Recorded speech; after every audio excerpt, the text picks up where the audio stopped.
Welcome to the Bison Coaches Corner. I'm Jeremy Jorgensen, joined by head men's basketball coach Saul Phillips. And you always want to split on the road. Saul said, the heck with that, let's just win both of them on the road. How'd you do it? Played very good defense for 2 games, for one. Both games presented different types of challenges. You've got a very slow physical game versus Western Illinois, and then you got a game where you're playing against a bunch of guys that can really score at Omaha. I thought in both those games we were able to find a way to get enough stops. I thought we contested the 3 very well, which at times this year hasn't been one of our strengths. That was better, and subsequently we held them to lower shooting percentages and were able to score enough to win both nights. The second night, Taylor Braun was as good as he's ever been. He was outstanding with 31 points on 16 shots. That's pretty good work. Now, Waste Management Court in Macomb, Illinois has been a house of horrors. So how did you get out of there with a victory? I mean, so many teams have gone in there over the years and come out with a loss. It's just a tough place to play. I don't know why that is. You never feel comfortable in there. They do such a great job of defending. They play extremely physical there.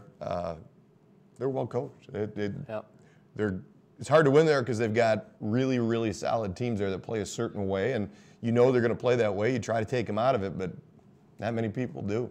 Now, Omaha on Saturday likes to get up and down the court. They like to score the basketball, as we see the Western Illinois score there, 56-52. Moving to Saturday, Omaha up and down the court. But you guys can play that game also. You played the slowdown game with Western perfectly on Thursday. You ratchet it up, get that tempo going, and get some dunks and some momentum plays, and it worked out well at Omaha. Well, we were able in the second half in particular our defense triggered some open court situations. Trey had a big lob. Chris Kading had a dunk in transition.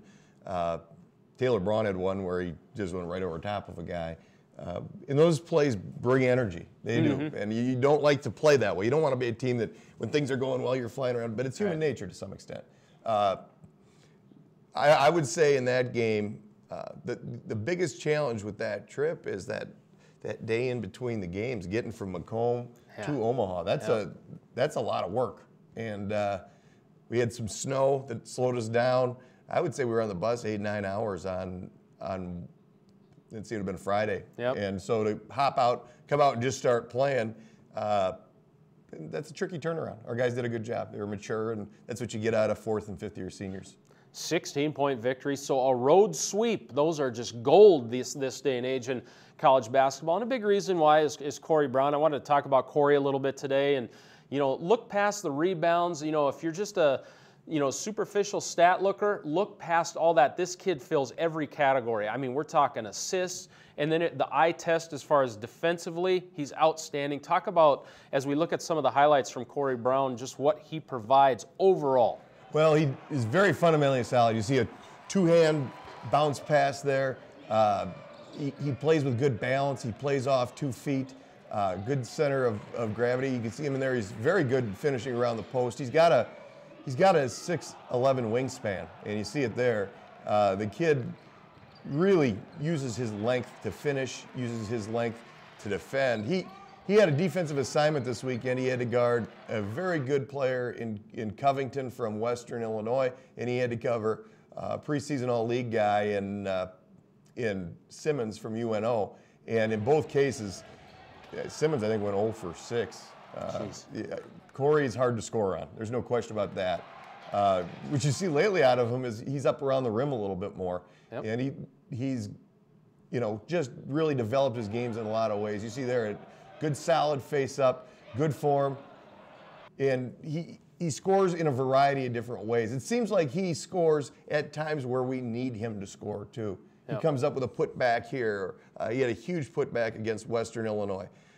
He had a post move late against Western Illinois against their zone. He plays very well within a zone, finds gaps, gets in there, uses shot fakes, uses ball fakes, and really makes everybody around him better. And he does not care at all about his stat line. He does not. I think you'll see his stat line get bigger and bigger and bigger as years go along here. I think he's going to have much more prominent role on offense, but he's been pretty darn good on offense this year. His shooting percentage is really good.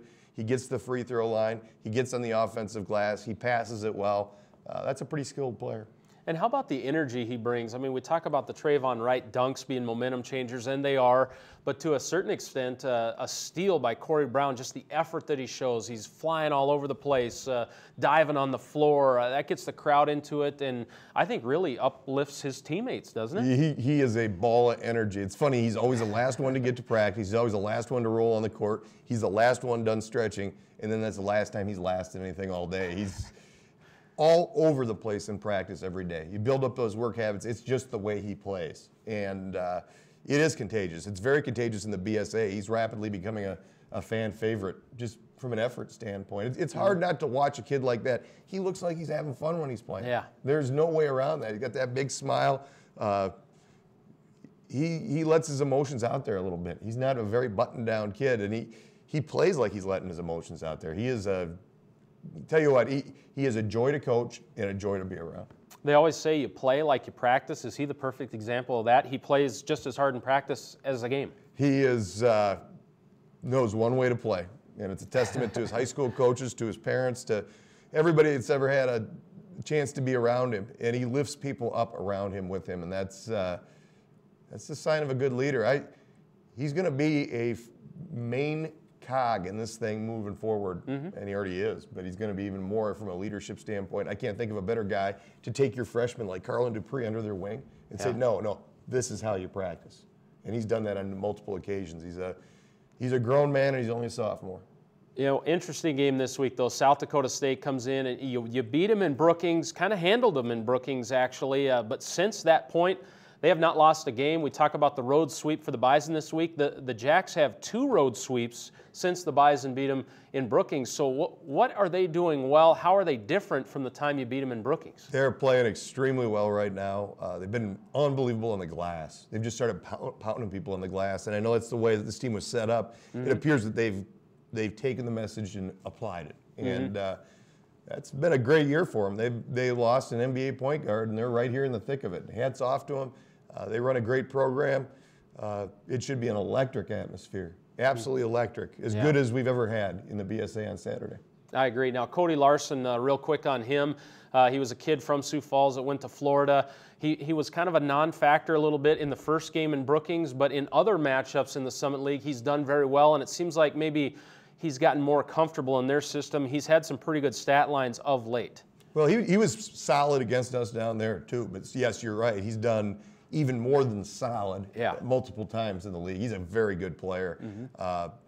Physical, tough, athletic, bouncy, nose for the ball.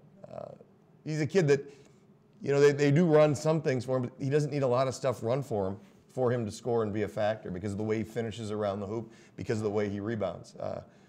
He's a high major player playing in the Summit League. That's what he is, and we got to handle that. This is serious business this Saturday, folks. Get to the BSA. They'll be hanging from the rafters, not literally, of course, but we want everybody in there. We don't want any empty seats. The FM Acro team is coming. I mean, this is big-time college basketball this Saturday with a ton on the line. They're 1 game back of the Bison in the standings. And please don't hang from the rafters. I don't know if they're structurally safe in the BSA. That's a good point. We'll end on that. But media coverage this week, 7:90 a.m. KFGO with Scott Miller and myself. Of course, there's TV coverage statewide on MeTV Network, but if you can get to the BSA, this is going to be an impressive atmosphere. Like Saul said, as good as it's ever been in the BSA, big-time college basketball with a ton on the line. We'll recap it next week for you on the Bison Coaches Corner. Have a great week, everyone.